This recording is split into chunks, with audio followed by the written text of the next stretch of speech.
the people here in Altadena, in the Palisades, and the areas that have been devastated. And I want to encourage everyone to hold on to that resolve and be unified together and working together. And the government is a convener, a facilitator, but the people working here together with leadership like the supervisor and others, I believe will bring not only great, swift results, but also long-term sustainability. So I'm happy to be here with you all this morning. Great. Thank you so much. We'll start with questions. Again, please say your name and your outlet before you ask a question. We're going to start with you, ma'am. Hi, I'm Karen Adams with KNX News. What do people expect with this extension that you now? Thank you, Karen. So we did announce the extension, 90-day extension on the foreclosure moratorium, and this will give families flexibility to rebuild and to have time to strategize. And so we want to ensure that HUD is committed, the administration is committed to help the families here that have been victims of the devastation by the wildfires, that we're here to support, to help rebuild, and also to know that working together, that great results can come. And so we're happy to announce this extension, Karen. So thank you for bringing that up. Next question, raise your hand. Who wants to ask a question next? Right here, name, outlet. Hi, Annabelle Munoz with ABC7. Secretary, House Democrats wrote you a letter outlining concerns over cuts to HUD and the influence of any private corporations, asking specifically how many positions have been terminated since January 20th. Can you answer that question and let us know if any additional cuts are coming, what agencies and staffing positions that might impact? And you say your name was Anna? Yeah. Annabelle, thank you for your question. You know, our priority at HUD, we are laser focused on the priority at HUD and serving the most vulnerable citizens of our country.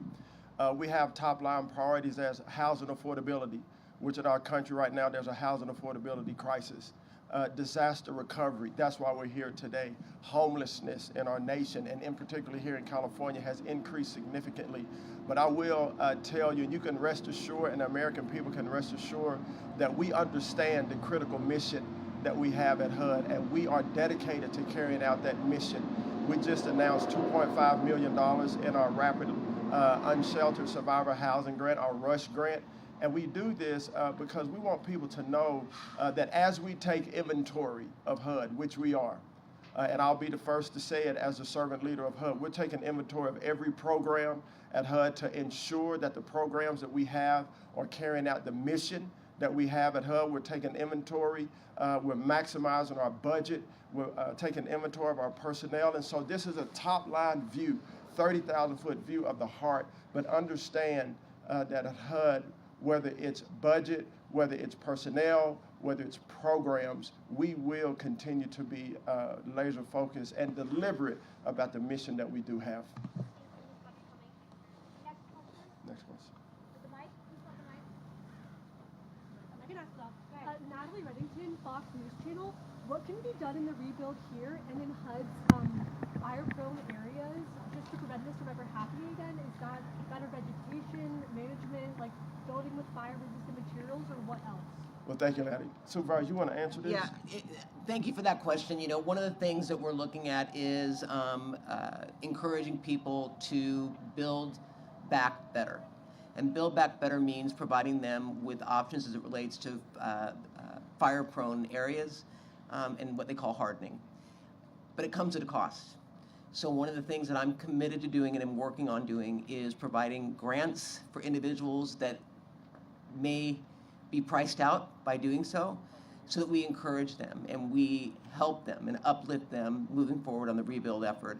That's something that we're going to be working on, but that's also something that I'm working on at the local level through a lot of philanthropic organizations to see if we can put together grants for families so that they can build back better and ensure that we don't have the devastation we've got here again. Thank you, Secretary, for being here. This question might actually be for both of you. So what was unique about Altadena is that this is I'm Paul Wall with Breitbart News, by the way. What's unique about Altadena is that this is a historic neighborhood. Architectural gems just went up in smoke. And in the rebuilding process, what guarantees can be made that the neighborhood will still retain its character, especially for people who are feeling pressure and selling their land right now to developers? Well, I'll just start, and obviously, you know, I'm not a resident here, and the supervisor is, and she can give you get more color on this. But as I said before, the resolve of the people here is very encouraging to me. You know, I played professional sport, and one thing that separated good teams from great teams was the resolve and how you overcame adversity and how you overcame difficulties during a particular game or situation. And I see that even in a greater level here in the people that have been devastated by these wildfires. But there's no quit. There's not a give up attitude here. There's not a victim attitude here. There's a victorious attitude here in the spite and in midst of the devastation that is taking place. And so for me, I'm encouraged in that. And I will say this, as servant leaders, when you see the people that have a resolve such as this, we need to make every in this case, do everything we can to help people, to serve our neighbors, to serve our families, to ease the regulatory environment, to make it better and easier for families to rebuild and to restore. And so I'm encouraged to work with the supervisor and the people here. Supervisor, you want to add? Yeah, and you know, that question really is a good question for Altadena. And as we were coming over, I was telling the secretary, if you look around at these homes, you can't build them like that anymore. One of the things I hear from the residents of Altadena is they want to keep that character, that uniqueness, if you will. And my commitment is, and the secretary and I talked about this as well, bottom-up approach.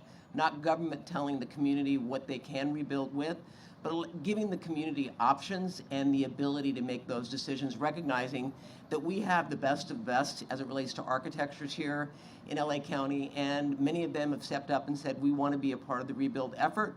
And we recognize that it's not a one-size-fits-all as it relates to the architecture. So we are working hard to maintain that. And then for those that are struggling with whether they want to stay or not, we're also looking to put together a land bank or a land trust so that people can know that we are focused on keeping and maintaining the character of Altadena moving forward, especially when you look at the rich history as it relates to the redlining that was done here. It's important for us to protect that history and actually build on it with lessons learned, and that's my commitment to Altadena. Samantha Julia with CNN. This is a question for the secretary. Why is the federal government making cuts to hundreds of fair housing groups across the country? Samantha, and I alluded to this before, in particular at HUD, from the president's directive and his leadership, we're taking inventory of every program, including fair housing and every program across HUD, to make sure that we are deliberate and detailed of every dollar. The money that's spent in our agency is taxpayer money, and we have to be great stewards over taxpayer dollars. And we have to make sure that the money that is being spent is going towards the programs to serve the American people. And that's my job as a servant leader at HUD, and that's our job as a team to make sure that we're doing this. And so when you ask about that, it's a stewardship issue.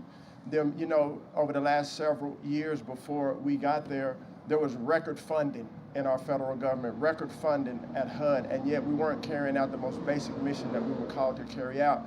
And so it's a new day. Status quo is no longer acceptable. We can't keep running the same plays that we've been running over the last several years, getting unacceptable results. And so we're huddling up and running new plays because the American people spoke. 77 million people voted for President Trump because they want change. They want new plays ran. They want better results. And so that's why I'm standing here on behalf of the American people to ensure that from a HUD standpoint, that we're serving the people that we're called to serve in the way we're called to serve them. Thank you.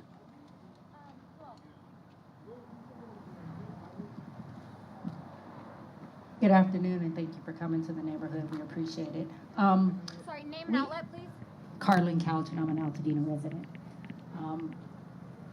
Here, we already have a homeless situation. We already have people that are struggling trying to find homes, Airbnbs, what have you, who have lost their homes. What are we going to do in the community to help people get their Airbnb, their ADUs onto their property so they can move back sooner? Yeah. Thank you for that question, because I was just talking to the secretary about this. You know, in the county, we had a rule that if you didn't have a structure on site, you couldn't put an ADU. We have waived that. I've told people one of the most expensive parts of an ADU is the hookup, so we've got to deal with the costs to do that. But I'm encouraging people to apply for the ADU permit and build an ADU on their property while they rebuild. And it's a win-win because we talk about the housing shortage. This fire has really highlighted just how fragile our housing shortage is here, because all the displaced were looking for places to live, and there weren't a lot of places to find. And the Airbnbs even ran out of locations. So it's a win-win, because if we have ADUs, once they rebuild, they can rent out that ADU and bring in income to offset whatever costs for rebuild, but also provide housing for those that otherwise wouldn't have had it. Because to your point, it's the supply and demand. We have far more demand than we do supply, and we have to address that across the board, not just in Altadena, but across LA County. Hi, I'm Jamie Page from the West Side Current. Thank you so much for being here today. I just want to hear from you personally. How did you feel when you were touring today and last night? And can you give us some emotional response to what you're seeing? Yes, thank you, Jamie. You know, I'm heartbroken. And this is the human side of me, and I'm unashamed to say that my heart is broken. To see that families have gone through this devastation. To see that children have gone through this devastation. And so it does, you know, it saddens me, and it does, you know, break my heart to see the devastation. But as I have said before, what encourages me is to see people coming together. What encourages me is to see people ideating and strategizing together and asking hard questions. How can we rebuild? How can we rehabilitate? How can we get our lives back, get our businesses back, get our churches back? And so it shows me that there is a deep sense of caring in this neighborhood. There's a deep sense of legacy and tradition in this neighborhood. And you know, I'm a pastor, and when you see people, and I've been in the ministry for a long time, when you see people that are hurt, when you see families that are devastated, you can't help but to feel for them. But on the other side of that, you know, I'm encouraged because, you know, my faith in Christ has, that's what carries me. And that's what encourages me. And so I pray for the people here in Altadena, the people here in the Palisades and in California. And so while we have gone through devastation, I am not going to bow down. I'm not going to bow back, because I know that there's great days ahead if we come together as a people, if we have one sound, one voice, one movement, and if leadership here in this state of California, and I hope that they can hear me and listen. Come put your feet on the ground. Come put your hand on the plow. Get with the families. Hear the voices. See the cries. See the emotion. See the resolve. Because when you see that, we have to take down every barrier, take down every mountain, every pothole that keeps people from rebuilding. And so I hope that when you say an emotional response, I hope that is not only appropriate, but I hope it encourages everybody here. And I will say this while I have you all here. I'm very blessed to serve as a Secretary of HUD. It's a great honor. I'm humbled to do so. But I'm an American. I've gone through struggle and hardship in my personal life. I understand what it means to overcome adversity. I understand what it means to experience victory in life and professional ministry, what have you, in sport. And so as I stand before you all today, I want you to know that I'm with you, and that I believe that as we come together as a team, as the American people, and I know the president would feel and say the same, that there's nothing that we cannot overcome. So thank you. God bless you.